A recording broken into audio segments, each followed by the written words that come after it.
my dad always taught me, man, when things come at you, instead of like complaining about all the craziness, just look at it and say, hey, you know what? I have the situation. Like, I have this opportunity. What am I going to do with it? Right. So I'm going to use this just to cultivate time and work out songs that have been working out for a long time, and then putting the band together to do that and make it even bigger and better. Today we're meeting up with Thunderstorm Artis here in Portland, Oregon, and we're super excited to hear his perspective on everything that's happening right now in our crazy mixed up world. Get ready, because he's an incredibly interesting young man, and we're excited to talk to him on Backstage Pass.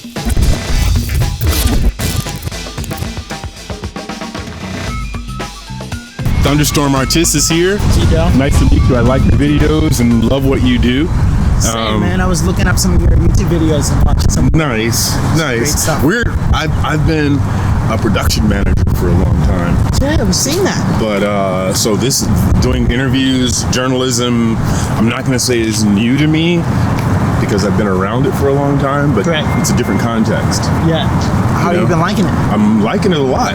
I get to meet interesting people like yourself. I get to ask questions that I'm curious about. So, how long have you been in Portland, and why? Well, I just moved out here to Oregon at the beginning of March. I moved out here. I was in the middle of the tour. Coronavirus hit. My brother lives in Beaverton, and so I was supposed to be moving out here in June, but decided to move here earlier.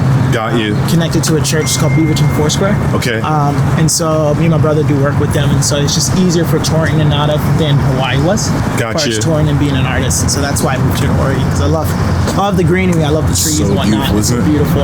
Right. Tell us a little bit about how it was growing up with you had 6 sisters, and there were 6 girls and 5 boys, correct? Yes. No, 5 girls, 6 boys. Okay, I got it confused, but go ahead. That's a lot. Once you get a lot of kids, man, right. Numbers just numbers. My grandmother had 12, so I get it. Oh, okay, yeah, sweet. Yeah. Sweet, man, that's cool. Lots of cousins. Yeah, lots of cousins all around the world. He got to meet a lot of them over this last few months we've been doing this. That's cool. Yeah. Yeah, no, man. So it was really fun growing up in a big family. We were all musicians. We all play sports. We all play music and games and whatnot. So we did a lot together. But we faced our fair share of hardship and whatnot. Of course. Just life in general, can be tough. But through all that, we learned that family's important. Family's forever. Absolutely. And so it's been really cool. Even now, it's like pushing and becoming an artist and getting to new heights than I've ever been before. It's really cool to have my siblings in my corner, and also of my brother, who I look up to, who does a lot more musically as well, who taught me a lot. And so he's the one who lives here in Oregon. So I'm actually meeting up with him tomorrow to do another project. So he's recording right now, from what I understand, right? Yeah. Okay. Yeah. Awesome. So, when are you recording your new album, or? Yeah, working on a new album. I actually have 2 studio dates this month. I'll be going in on the 22nd and 24th to get some ideas down, and then I'll be going in July for about 2 weeks. What was your experience like on The Voice? Tell us about that. Oh, dude, it was so surreal. I mean, when I got reached out to by The Voice, it was last year. I was in the middle of a tour.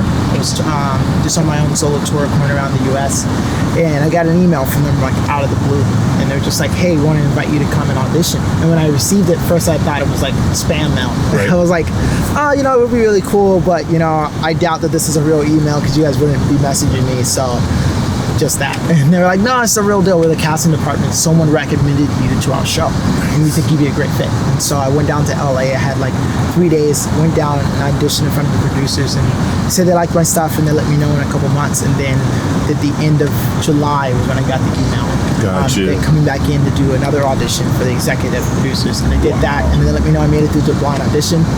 But then they had the number cut. I don't know if you heard about that. No. So it was going to be a larger cast or contestants, but because of some of the conflicting schedules of the coaches, they had to cut teams and things shorter. And I didn't realize that. So there was me and a lot of other people who got through, who said, hey, you're going to a blind audition, and only a percentage of us actually made it. And so I was able to be one of that percentage to say, you're still going to do the blind audition. And so I went and did it. I didn't think much of it. I thought maybe get 1 chair turn or something like that. Did my blind audition, and saw that, got the 4 chair turn. Was crazy surreal just to even be there and be on a stage, being a solo acoustic artist. Right. I was like, man, this is not the sound that these coaches are looking for. So I had no idea how they were going to react or what the experience was going to be like, and it was a surreal thing. I can only imagine. Yeah. What lesson do you feel that you learned from that experience?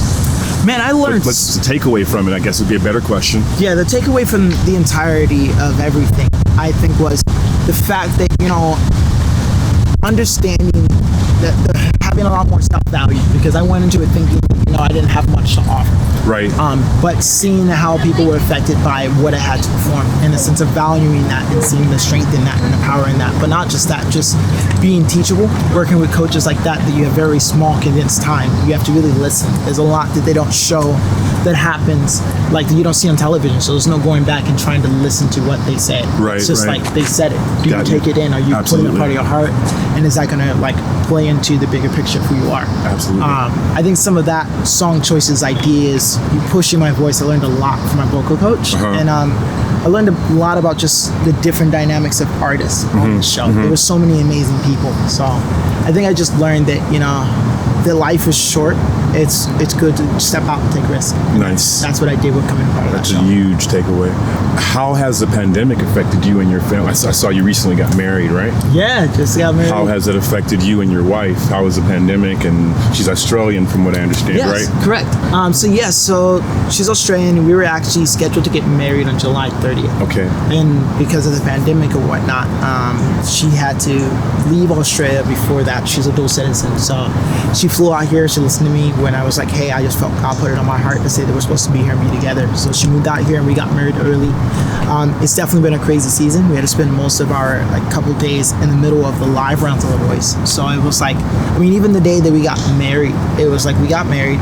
It was like 5-6 hours of the day, and then The Voice was like, hey, we need you back at the house to work on this thing. Right. It seemed as like the evening of our wedding, like we had to go back and work for The Voice. And so it was just a lot of crazy things. The pandemic hits. I had all these plans set up for concerts and shows and tours. All that got put on hold. My booking agent's like, it's most likely that concerts aren't going to happen until September. So I'm telling my wife, come on here. I got you. I got this all down. Right. The Voice is going to end. I'm going to be able to tour, do shows, and we're going to be able to be comfortable and just steady. But having to face some of these challenges, I think at the beginning was really good for our marriage, because we only known each other for a short while. Got you. And the fact that we were able to experience such hardship together just brought us even closer. And so it allowed me to understand things about her to understand things about me. And it's been amazing. But it has had challenges, because my family, even my siblings back home in Hawaii, I make the majority of their money through music and art. Right. And now having to do all of that through like a virtual platform. Right. It's like a huge learning curve. It's not easy, but it's definitely learning it. It's been really cool. A lot of people have been following me and just really waiting to see what I have to do next. And that's been really cool. And something a little bit, the pandemic is personal, of course, but on a more personal level, as a young black man, how are you feeling about the George Floyd protest and about the murder of George Floyd? How has that affected you? Dude, it was crazy. I watched the video a handful of times, not just his video. A lot of the other videos of the people who have experienced such hardship, not just like police brutality, but just brutality and racism in any aspect. Which is like, it's insane. I got to attend one of the marches here in Portland. I wanted to check it out and just be there. And I'm from Hawaii. We have forms of racism there, but it's a lot. I don't want to just say because I'm black, I understand. And I thought it was really good. I think it's what the world needs now. People coming together and saying enough is enough to the bad things that are happening. And so it's really cool to see the real changes happening. Often you hear all these words and big promises, but not action. Right. A lot of people talking about the problem, but not giving solutions. And it seems like we're getting some solutions. So I think that's an amazing blessing. But I was talking to my wife and I was like, hey, the day when we have kids, I don't want my kids growing up in the same kind of stuff that I grew up in, or my father grew up in, or my uncle, or my cousins. Like I want to make this world a little bit better. And so it's cool to see that we're moving towards that direction.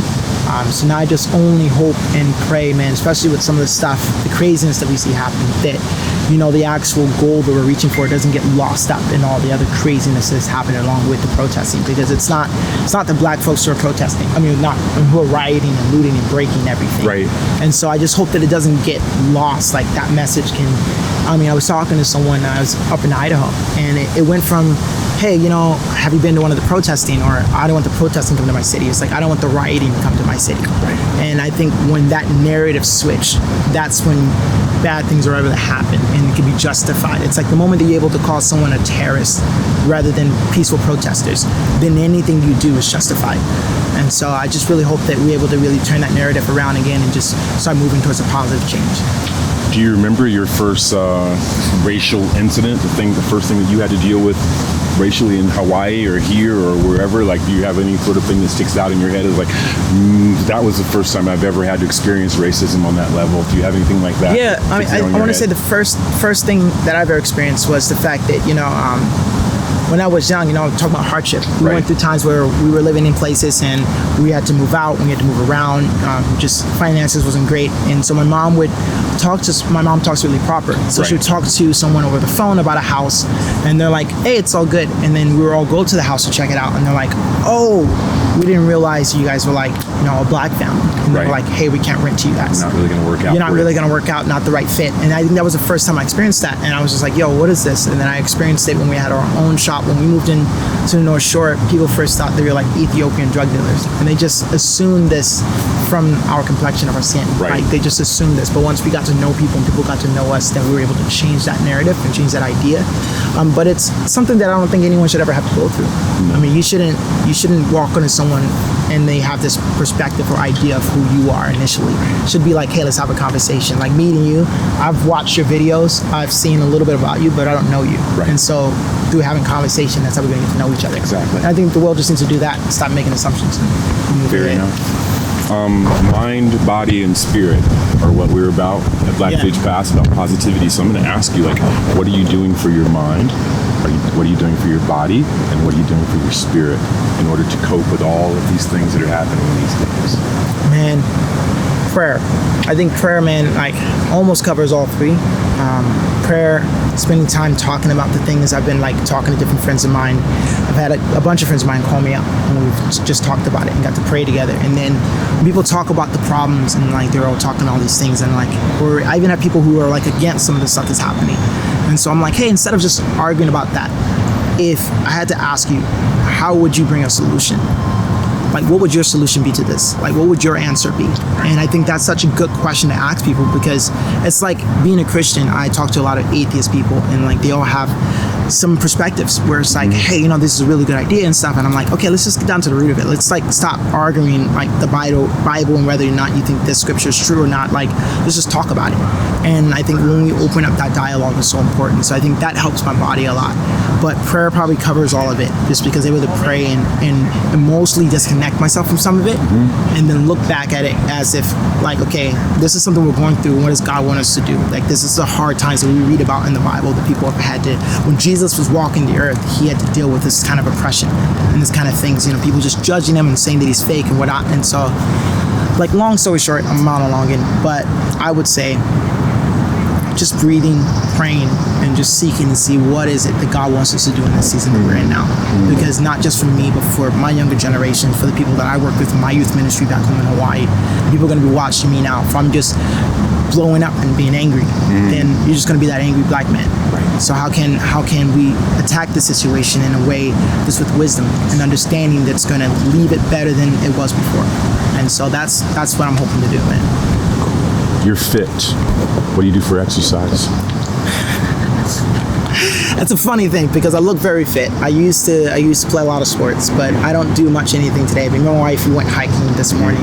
We played a little bit of basketball. So I do a lot of things like that, just staying healthy. Most of this, whatever you see, comes from just lifting musical equipment. I used to just move stuff, tear down stage, put up stages and whatnot, but I need to get working out more, but I love sports. And where your there's diet. I'm interrupting you. Sorry. No, it's fine. It's fine. Diet, probably oatmeal in the morning, cereal and stuff, and then I try to eat healthy when I can. I do. Okay. I do eat meat. I understand. I eat meat as well, but I try to go with free range. Yeah. Anyway, it's a longer story. It's just. There we go. Is that good for you? 2021. How do you see that playing out for you? Man. 2021, man, I have a lot of expectations of what can happen. Like this year, I'm hoping to put together a little team to be able to take some things and push it to a different level.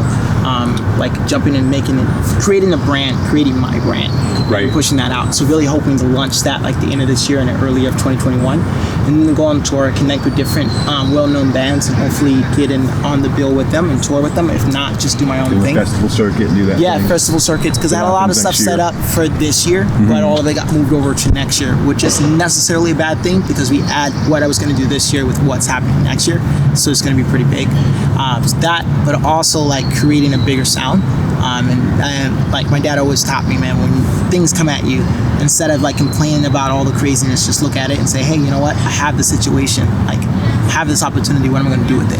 Right. So I'm going to use this just to cultivate time and work out songs that have been working out for a long time, and then putting the band together to do that and make it even bigger and better. Are your songs inspired by all the things that I imagine they are, all the things that are happening these days, or you already have some songs written that you need to record, or you have new songs? I have a lot of songs written already that I need to record, and there are a couple of songs that are going to be inspired by some of the things going on. You know, I try to stay out of politics. Where are you from? I'm a military brat.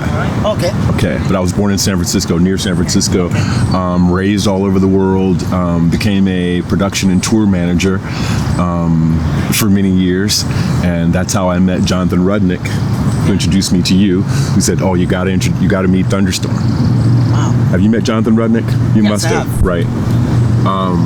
And so, yeah, I've just been a tour manager, production manager forever. I've been in the business.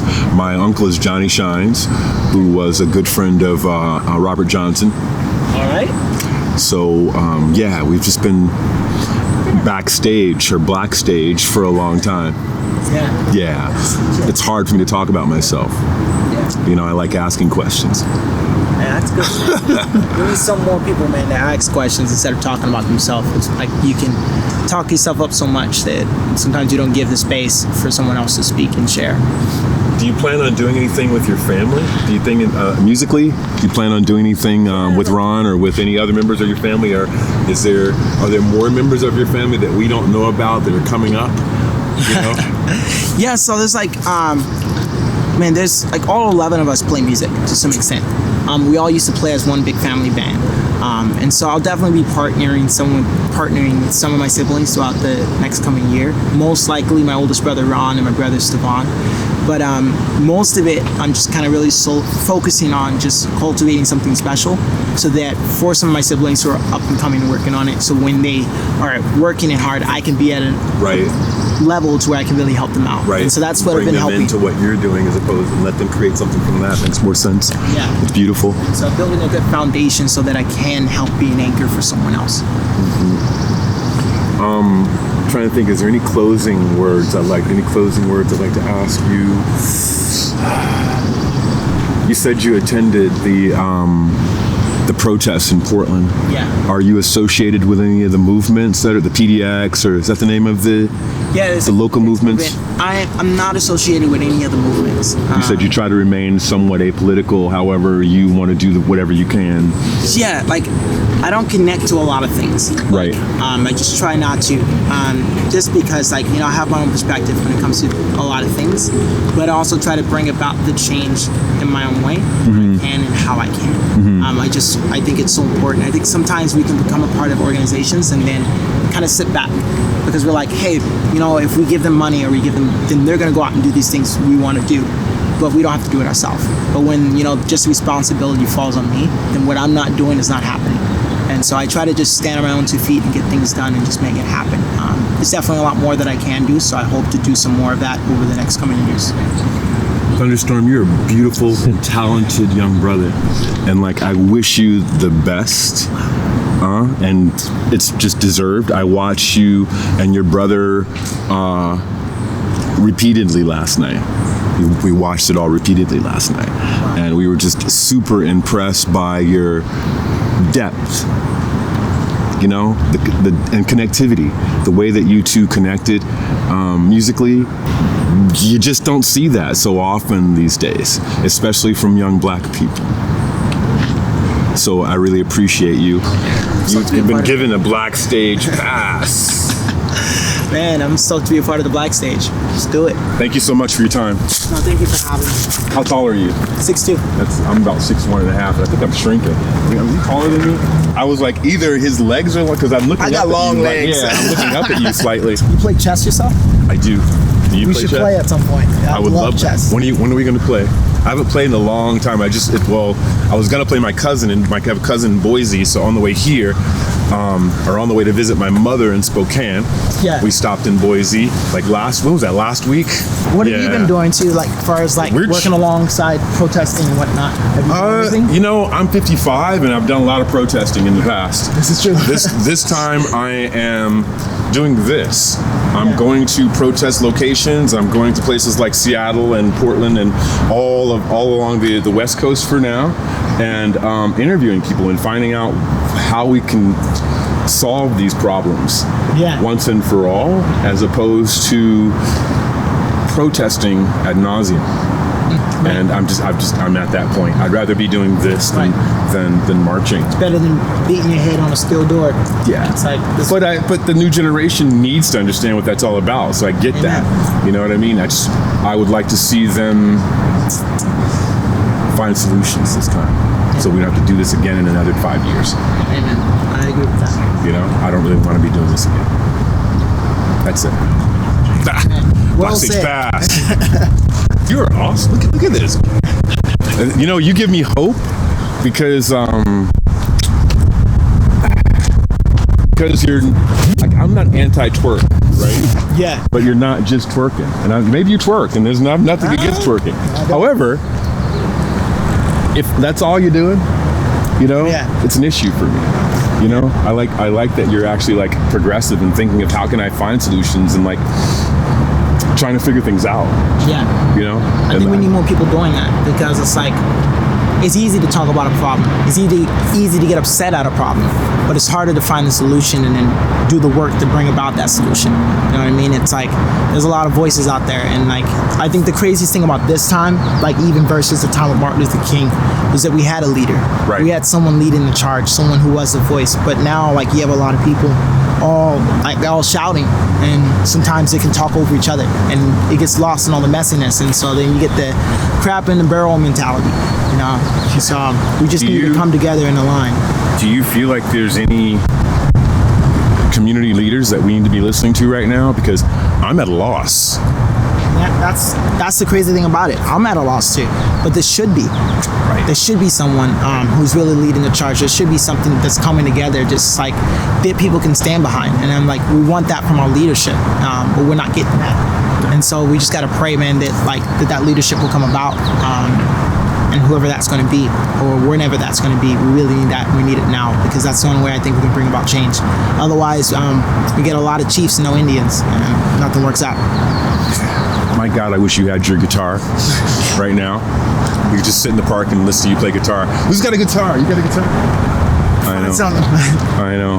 How long are you guys in town? We're in town until Saturday, so we're going to see you at Jack London. Okay. Yeah. On Saturday. Sweet. Are you going to be there at Yeah. I think that event? And then after that, we're heading to Tahoe. What you doing? Girl, what you doing? Crazy. BACKSTAGE Pass, man. Let's do it.